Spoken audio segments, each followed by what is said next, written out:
Hi. I don't know how to start this video. Bootlegs! When a franchise gets popular enough, you know some knockoff companies eager to get a slice of that money pie. That's when bootleg merchandise happens. Some of it is kind of neat, some of it is kind of bizarre. Heck, some bootleggers just straight up steal other people's art and use it on their products, which is totally not cool.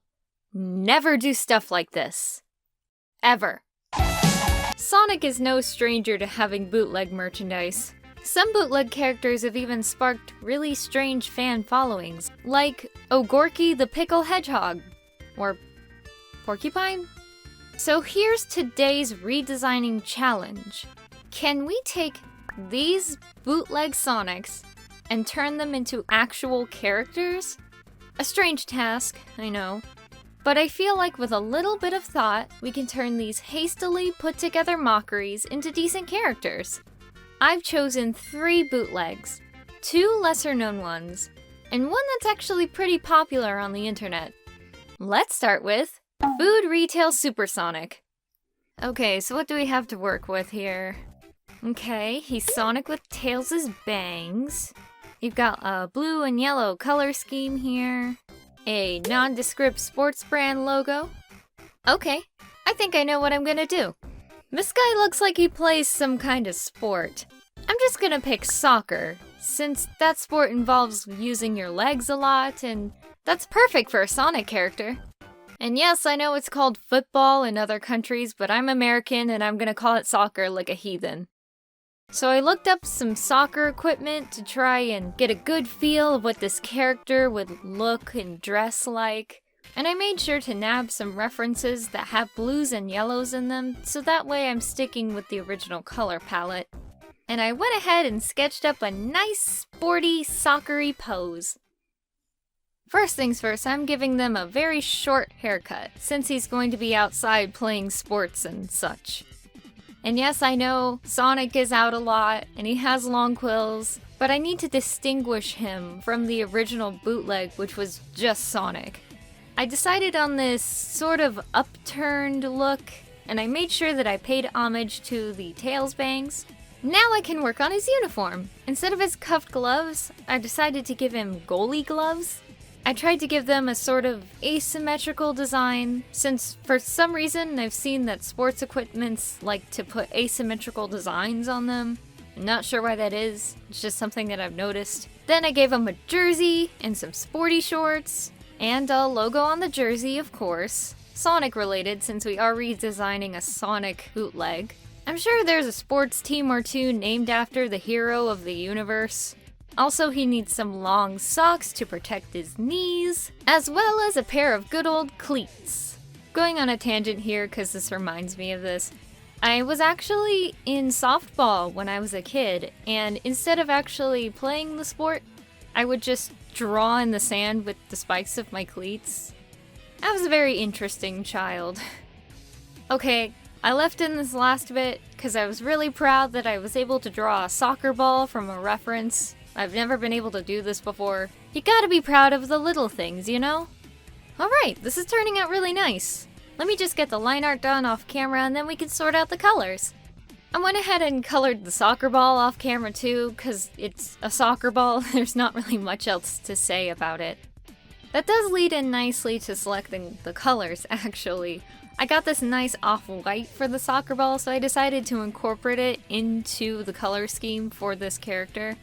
It was good for the socks and gloves. I really liked the colors that were on my references, and since I was already looking for references that had blues and yellows on them, I decided to take the reference colors and turn them into a color palette for this character. I got this nice darker blue for his quills and part of his clothes. I even colored his jersey very close to the reference because I liked how it looked. I got the yellow by taking the yellow from the original bootleg and playing with it until I got this nice light yellow that was easy on the eyes and matched everything else. It works as a pretty good accent color for his uniform. Next I took the turquoise from the reference and added that to the uniform as well, and also on his cleats. It took me a while to actually figure out how I wanted to color the cleats. You'll see that in a bit. The yellow skin on the original bootleg is a really weird choice, but I wanted to stay true to the original, so I tried to change it up and make it look, not bad. Less like it was colored by a 5-year-old with no peach-colored crayons. He is a little bit pale for somebody that plays sports outside a lot, but, maybe he uses plenty of sunscreen. I used that turquoise color on his eyes as well. Okay, here's where I struggled with the cleats. Funny enough, sometimes the best solution to your problems is the most simple. Switching just 2 colors around on a design can change it completely. It's kinda wild. Here he is, the new and improved Food Retail Supersonic. Though the name doesn't really fit him anymore. How about we give names to these new creations? I'll call this guy Rebound the Hedgehog. It has re in it like retail, and it sounds a lot more sporty.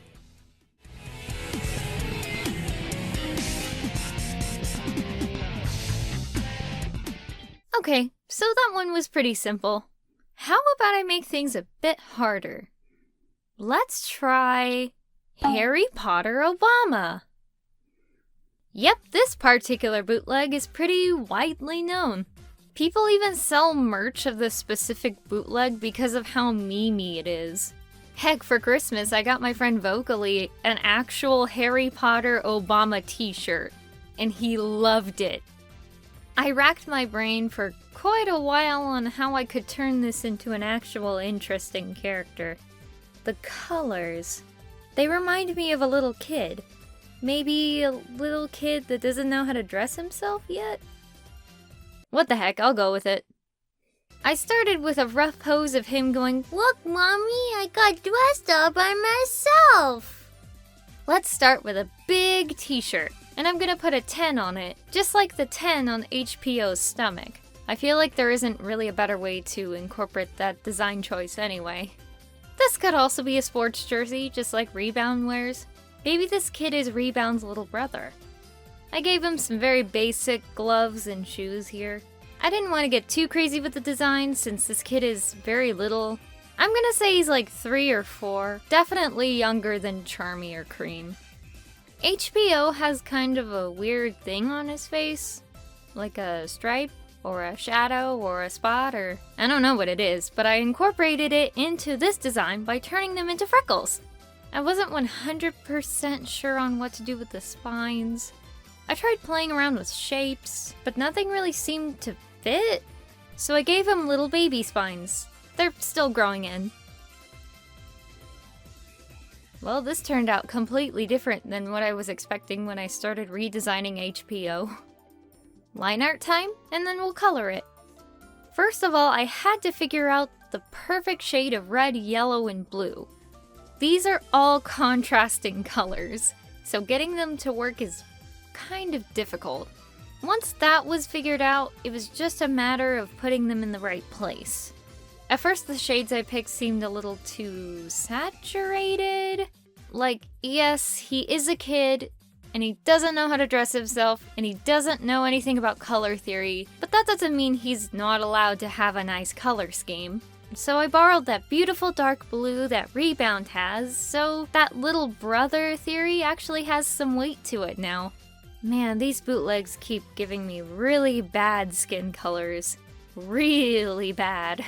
That specific shade of red gave me so much trouble. It was really hard to find something that didn't look awful, especially with the freckles. I wasn't gonna give up on those freckles. What I ended up with made the freckles look more like the beginnings of vitiligo, but honestly, I feel like that's a lot more interesting. Plus, it still stays true to the original bootleg. Now all that's left is to finish coloring the clothes and the eyes and everything.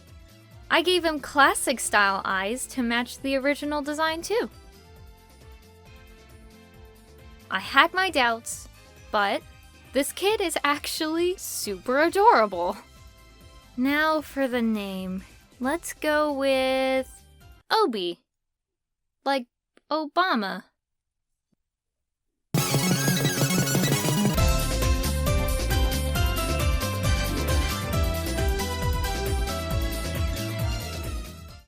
pretty hard, but I'm gonna keep challenging myself. Let's work with something extremely bizarre. I give you this monstrosity. Oh no! I don't even know how to start with this. You have Eggman with Mickey Mouse's face plastered to him. He's got Converse. It says Gucci in the background. Yeah. It's a nightmare. Let's attempt to turn it into an actual character. Let's see. What do Mickey Mouse and Dr. Eggman have in common? Oh, I know. Theme parks! So, I ran with that idea and came up with a concept that I could work with. A rich supervillain that's interested in Eggman's theme park idea and wants to invest his money into it. So here's the rough pose for this. He's a portly fellow, as you can see, and he's got a cane because, you know, rich, fancy. Let's go! I decided that this guy is going to be a shrew instead of a mouse, because shrew is one letter away from shrewd. So we'll start by giving him a long snout. Then while I was playing with eye shape, I decided to give him sunglasses to match Eggman. This design is gonna take a lot of elements from Eggman. I feel like this guy is a pretty big fan of Eggman and likes to mirror his style to kind of flatter him into a business deal. Instead of copying the circle ears that Mickey Mouse has, I decided to play with ear shape to make it match like an actual rodent's ears. You know, the way Mickey's face is plastered onto Eggman makes his mustache look like a fur coat, so I went with that. I gave him fur trim around his neck. I also gave his coat big buttons to not only match Eggman, but also the buttons on Mickey Mouse's pants. I decided to play with this Converse shoes idea and turn them into a mix of Converse and the shoes that Eggman actually wears. Again, this guy is taking a lot of inspiration from Eggman's fashion sense.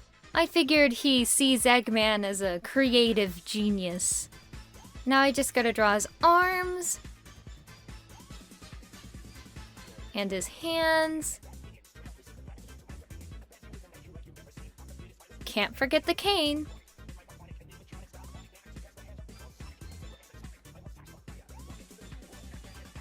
And I changed the shape of the glasses because I wasn't completely happy with them. Alright, the sketch is done. You know the drill.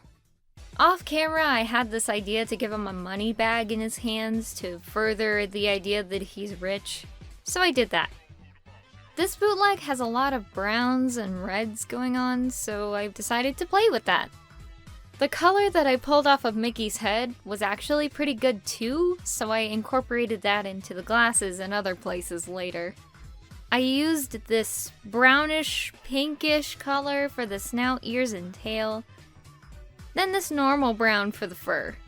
I kept playing with these muted browns and reds for the outfit, making sure I stick with the flattery theme. The pants under the coat will change as I'm playing with the colors.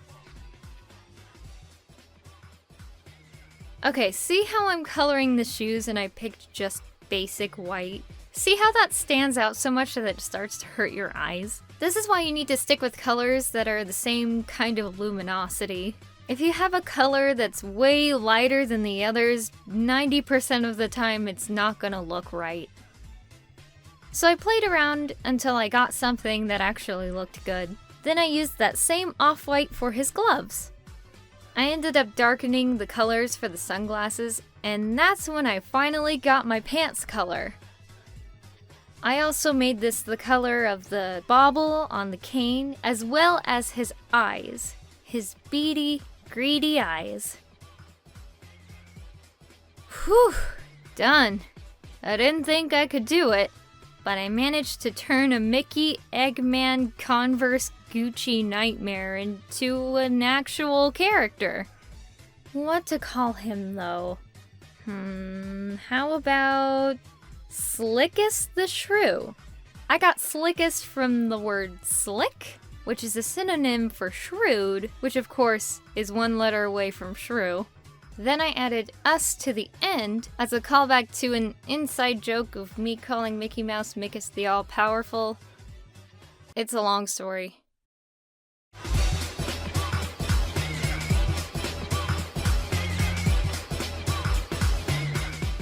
There you have it! 3 terrible bootlegs turned into original characters. I hope you guys enjoyed watching this as much as I enjoyed creating these. Feel free to try this out yourself if you want. I'd love to see what other people can come up with. See you next time!